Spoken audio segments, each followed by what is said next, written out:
Hi everyone, welcome to Philly Soccer Page post-game live. I'm Peter Andrews, joined again by Philly Voices Kevin Kincaid. It's a 1-0 victory for your Philadelphia Union here against DC United. What was a pretty boring game turned wild around the 70th minute mark, and we're going to start there with the red card that was issued to Luciano Acosta that was then rescinded. And what we found out post-game is that Haris Medunjanin went over to the official and told him, the referee's ruling was that Acosta kicked him, and Medunjanin said, "I wasn't kicked. You should not kick him out of the game." We found that out post-game thanks to our pool reporter. Kevin, let's start with this. Have you ever seen that before in your life? No, I've never seen that. There's no precedent for that at all. I've seen what I have seen is like every once in a while a guy will cop to, if the ball goes out of bounds or something and the ref didn't see it, he'll say, yeah, it came off of me or whatever. But I've never seen anybody lobby the ref to have a red card rescinded, especially when he was the one who was fouled. Yeah. So my first thought with all of that is that the next time anybody brings up snowballs with Santa Claus or the jail underneath the link or the nosebleed section or somebody punched a Cowboys fan in the face or the Broad Street Bullies or anything like that, about how bad Philly fans or Philly players are, that's all you have to remember is that a guy from Bosnia came to Philadelphia, has as much class as he does, to ask the ref to rescind a red card. In a game at that point that was very close and was 1-0, the guy who stayed on the field had a very nice cross at the end. Could have gotten in for a goal, so all told. Jim Curtin said after the match, would I have done it? Probably not. But it's a classy thing to do, and it's the right thing to do because that was absolutely not a foul. And there were a lot of talk about Stoica's decisions. Way too quick to give the red card there because obviously not a foul. And so let's work backwards. Right before that, there was a penalty called on Oguchi Onyewu. Yeah. We'll talk about the save by Andre Blake in a second. For you, is that a penalty? I thought it was, yeah, because his arm was not.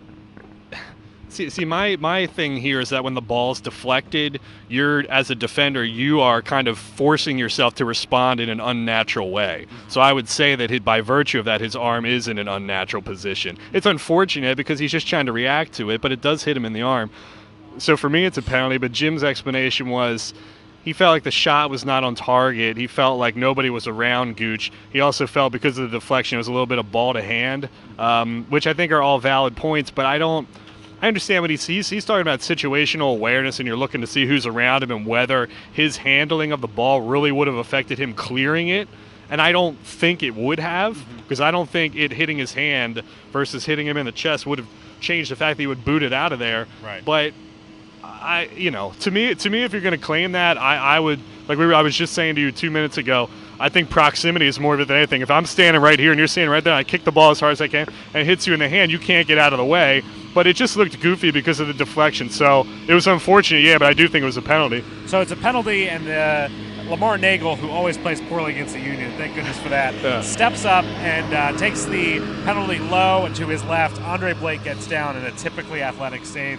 Blake also stoned Nagel in stoppage time. Acosta puts in the cross.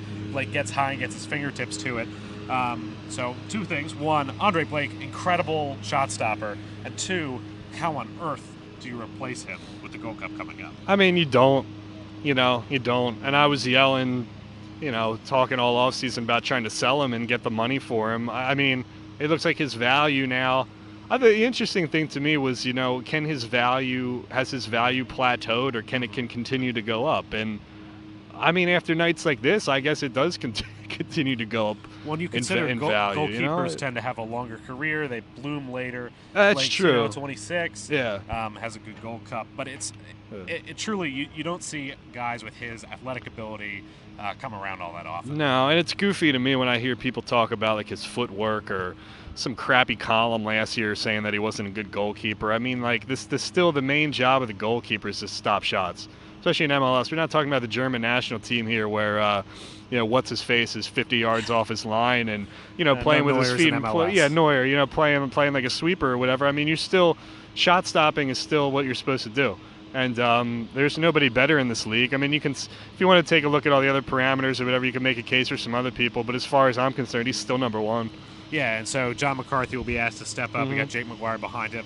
McCarthy John made some good saves in the Open Cup game for sure, especially at the end there. Yeah. But in his MLS appearances, he hasn't exactly always inspired confidence, so that'll be tricky. Yeah.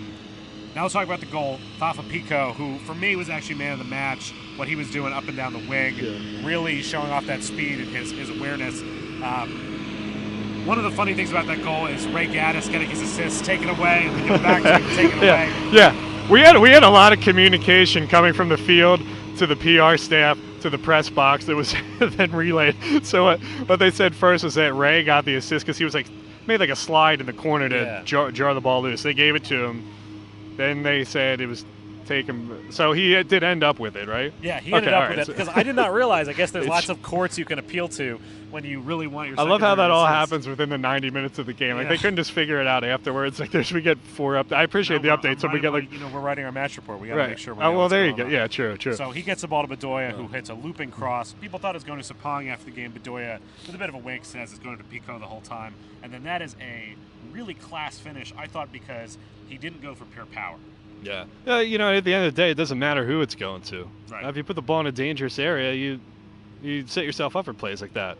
And yeah, I mean, he didn't try to crush it. He just tried to hit it with his inside of his foot and just tried to. I don't even think he tried to aim or place it. Just tried to get good contact on it, and it beat Hamid low and hard. But I mean, yeah, and Fafa had a nice run up the side here where he had 2 skill checks in a row.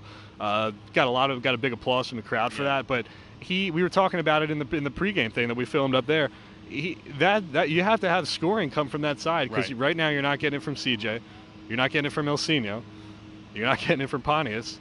So there's another mediocre shift from Pontius. Tonight, unfortunately. And of the front 4, I mean, Fafa is really the only guy who has any kind of goal scoring for him right now. So it's critical that he keeps playing at this level because look, at the end of the day we can talk about the red card, the penalty, blah blah blah, this and that, but I mean they still didn't create a ton of chances. And so they took one really well, and that was the difference because they weren't that great up until that point. So let's look ahead to wrap up here. The week ahead, the Union are going to be heading up to Red Bull Arena for the round of 16 US Open Cup match. That's on Wednesday, and then Sunday the home game against the Revs. Gold Cup players will be gone, squad rotation will be needed. How are you approaching these 2 games if you're Jim Curtin? I mean, I still think you play a full-strength squad in the Open Cup game because recent history, they just did this 2 years ago. Right. They had the 4 o'clock goofy afternoon game up there. One of the most another wild game in Union history. Yeah, where they won, where they were down a man, and at the time in 2015, their record in league play was very similar to what it is now. Mm-hmm. So I don't really think you're sacrificing a ton by having the starters go up and play in that game because look, we all know what the policy is on squad rotation here. Right. There really isn't any. So they trust their sports science staff to put the same guys on the field. I really don't think there's going to be that much of a difference from Wednesday to Sunday. It's not necessarily how I would play it, but I know that's how they're going to do it. All right, well, we'll see what happens. Union snap a 3-game losing streak by beating DC United tonight. They get all 3 points, and they get an early lead in the Fair Play Award race. Which they can't. If anybody else wins the Fair Play after this one, that's rigged. Yeah, it's completely rigged. All right, so for Kevin Kincaid, I'm Peter Andrews. We will see you back at Talon next Sunday.